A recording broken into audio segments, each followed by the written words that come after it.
Ectopic pregnancy एक high risk pregnancy है जो कि एक प्रेग्नेंट पेशेंट की डेथ का भी कारण बन सकती है। एक्टोपिक प्रेगनेंसी क्या है, इसके क्या कारण होते हैं, इसके साइन एंड सिम्टम्स क्या हैं और इसकी मैनेजमेंट क्या है, ये सब मैं आज अपने इस टॉपिक के द्वारा आप तक पहुंचा रही हूं। मैं doctor Seema Trehan, gynaecologist and obstetrician Siddhivinayak hospital में हूं और गुहाना मुद्रिका प्लस के यूट्यूब चैनल के माध्यम से आज ये आपके सामने टॉपिक प्रस्तुत कर रही हूं। तो सबसे पहले जानते हैं एक्टोपिक प्रेगनेंसी क्या है।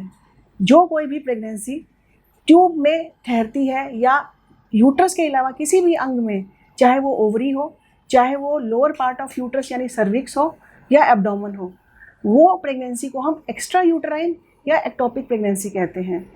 वैसे तो 2% चांसेस होते हैं एक्टोपिक प्रेगनेंसी होने के, यानी 50 में से कोई एक प्रेगनेंसी एक्टोपिक हो सकती है। लेकिन फिर भी कुछ ऐसी महिलाएं हैं जिनके अंदर एक्टोपिक होने के चांसेस ज़्यादा होते हैं। वे कौन कौन सी हैं? जिनके अंदर पेल्विक इन्फ्लेमेटरी डिजीज़ रह चुकी है, यानी पेल्विक का इन्फेक्शन रह चुका है, या जिनके अंदर सेक्सुअली ट्रांसमिटेड डिजीज़ रही हो जैसे गोनोरिया, सिफिलिस। जिन पेशेंट्स के अंदर ट्यूबरकुलोसिस टीबी को अफेक्ट कर चुकी हो, उनके अंदर भी एक्टोपिक का खतरा ज़्यादा होता है। एक्टोपिक प्रेगनेंसी उन पेशेंट्स में ज़्यादा है जिनमें एक बार भी एक्टोपिक हो चुकी हो या जिनमें ट्यूब की कोई सर्जरी की गई हो। कई ऐसे पेशेंट्स जिनमें ट्यूब ब्लॉक होती है और हम सर्जरी द्वारा उसको खोलते हैं, ऐसे केसेस के अंदर जब वो गर्भवती होती हैं तो उनमें एक्टोपिक का खतरा ज़्यादा होता है। जिन पेशेंट्स के अंदर एज उनकी 35 साल से ज़्यादा है, स्मोकर्स हैं, या वो पेशेंट्स जिनके एक एज ए कंट्रासेप्शन जिन्होंने मल्टीलोड या कॉपर टी लगवाई थी। वैसे तो मल्टीलोड और कॉपर टी एक बहुत ही अच्छा गर्भ निरोध का उपाय है, लेकिन यदि इसमें कोई कॉम्प्लिकेशन डेवलप होती है तो चांसेस हो सकते हैं कि एक्टोपिक प्रेगनेंसी हो जाए। एक्टोपिक प्रेगनेंसी खतरनाक इसलिए है कि अगर तो प्रेगनेंसी यूट्रस में डेवलप हो रही है तो उसको बढ़ने के लिए, फीटस को ग्रो करने के लिए एक प्रॉपर न्यूट्रिशनल हेल्दी एनवायरनमेंट मिलता है और यूट्रस एक्सपेंड कर सकता है। लेकिन ट्यूब एक ऐसा स्ट्रक्चर है जो कि एक्सपेंड नहीं कर सकता और जैसे जैसे प्रेगनेंसी बढ़ती होती जाती है ट्यूब फट जाती है और अंदर ही अंदर ब्लड इकट्ठा होने से पेशेंट शॉक में जा सकता है और कई बार उसकी डेथ भी हो सकती है। तो क्या एक प्रेग्नेंट पेशेंट अपने आप से जान सकती है कि उसको यूट्राइन प्रेगनेंसी यानी नॉर्मल प्रेगनेंसी है या एक्टोपिक प्रेगनेंसी है? एक पेशेंट अपने आप में नहीं जज कर सकता इस बात को।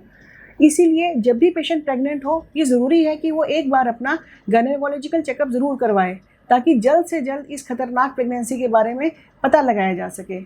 वे साइन एंड सिम्टम्स क्या हैं जो पेशेंट प्रेजेंट करता है? पेशेंट को सेकेंडरी एमिनोरिया यानी उसका एक मेंस्ट्रुअल साइकिल मिस होगा, हो सकता है 2 मेंस्ट्रुअल साइकिल भी मिस हुए हों। पेशेंट को पेन होगा, ये पेन पूरे पेट में भी हो सकता है और पेट के निचले हिस्से में और तकरीबन एक साइड में जहाँ पे ट्यूब में बच्चा ठहरा है वहाँ होता है। और ब्लीडिंग एक ऐसी खतरनाक सिचुएशन है जिसमें कई दफ़ा तो ब्लीडिंग बाहर नज़र आती है, लेकिन अगर ये ब्लीडिंग अंदर ही अंदर इकट्ठी होती जाए तो पेशेंट एक सूडो सेंस ऑफ सेटिस्फेक्शन में रहता है कि वो ओके है, सिर्फ एक पेट दर्द है, प्रेगनेंसी वो तो हो सकता है कोई इंडाइजेशन की वजह से हो। तो पेशेंट क्या करते हैं, खुद ही जाके केमिस्ट वगैरह पे कोई भी पेन किलर ले लेते हैं, लेकिन ये एक बहुत ही खतरनाक चीज़ साबित हो सकती है क्योंकि पेशेंट के अंदर एक्टोपिक ब्लीड हो रही है, अंदर ही अंदर ब्लड इकट्ठा हो रहा है और पेशेंट शॉक में चला जाता है। तो इसीलिए अगर किसी गर्भवती महिला को जिसको पेट में दर्द है और उसको ब्लीडिंग हो रही है, उसको तुरंत अपना चेकअप करवाना चाहिए। अब अगर ऐसा पेशेंट हमारे पास आता है तो हम कैसे उसको जज कर सकते हैं, उसकी कैसे डायग्नोसिस बनाई जाती है? सबसे पहले यूरिन टेस्ट ऑफ प्रेगनेंसी, जो कि आजकल पेशेंट कई बार खुद भी घर में कर लेते हैं, लेकिन यूरिन टेस्ट प्रेगनेंसी 100% एक्यूरेट नहीं होता। कई दफ़ा ये फॉल्स पॉजिटिव या नेगेटिव हो सकता है। इसलिए हम बीटा HCG, जो कि एक ब्लड टेस्ट है, इसे करवाते हैं। इससे हमें ये कंफर्म हो जाता है कि पेशेंट प्रेग्नेंट है और उसको कितने हफ्ते की प्रेगनेंसी है। और सबसे इम्पॉर्टेंट डायग्नोसिस है सोनोग्राफी यानी अल्ट्रासाउंड। अल्ट्रासाउंड हम ट्रांसवेजाइनली करते हैं, जिसमें हम जेस्टेशनल सैक को देखते हैं कि वो यूट्रस के अंदर डेवलप हो रही है या ट्यूब में या कहीं और तो नहीं डेवलप हो रही। अगर ये डायग्नोसिस कंफर्म हो जाता है कि पेशेंट को एक्टोपिक प्रेगनेंसी है तो उसकी मैनेजमेंट वो कैसे की जाती है? पहले तो सिर्फ एक सर्जरी ही एकमात्र रास्ता था जिससे हम मैनेज करते थे, लेकिन आजकल कंजर्वेटिव मैनेजमेंट भी एक तरीका है जिससे हम एक्टोपिक प्रेगनेंसी को ट्रीट कर सकते हैं, लेकिन इसके लिए कुछ क्राइटेरिया हैं। सबसे पहले पेशेंट हीमोडायनेमिकली स्टेबल होना चाहिए। इसका मतलब है कि उसका ब्लड प्रेशर, उसका पल्स नॉर्मल होना चाहिए, पेशेंट ब्लीड ना कर रहा हो, उसका जो बीटा HCG लेवल है जो हमने लैब में टेस्ट किया उसका लेवल 5000 इंटरनेशनल यूनिट से कम होना चाहिए। और जो स्टेशनल सेट जो हमने अल्ट्रासाउंड में देखी थी उसका साइज़ भी कम होना चाहिए। पेशेंट की कोई ऐसी हिस्ट्री ना हो कि उसको इंजेक्शन मेथोट्रेक्सेट से कोई एलर्जी है। ऐसे पेशेंट्स को हम एडमिट करके कंजर्वेटिवली मैनेज करते हैं और मेथोट्रेक्सेट का इंजेक्शन लगाया जाता है और इसमें काफ़ी सक्सेस भी मिलती है। यदि पेशेंट ब्लीड कर रहा है, हीमोडायनेमिकली स्टेबल नहीं है, शॉक में है, तो ऐसे पेशेंट को हम डायरेक्टली सर्जरी के लिए लेते हैं और सर्जरी डिपेंड करती है कि पेशेंट का ऑन टेबल क्या स्टेटस है।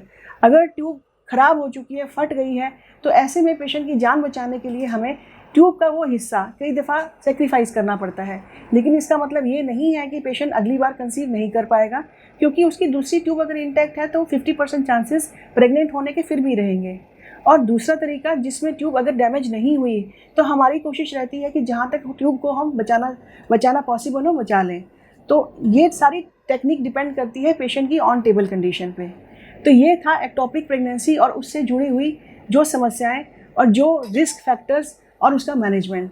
यदि हमें पहले से ही पता होगा तभी हम चीज़ों को प्रॉपरली हैंडल कर पाएंगे। तो मैं आशा करती हूँ कि इससे आपको फ़ायदा होगा और ऐसे ही इंफॉर्मेटिव टॉपिक्स पे हम आगे भी डिस्कस करें। इसके लिए आप गोहाना मुद्रिका प्लस के यूट्यूब चैनल को प्लीज़ सब्सक्राइब करें और अगर टॉपिक अच्छा लगा हो तो लाइक करें। Thank you.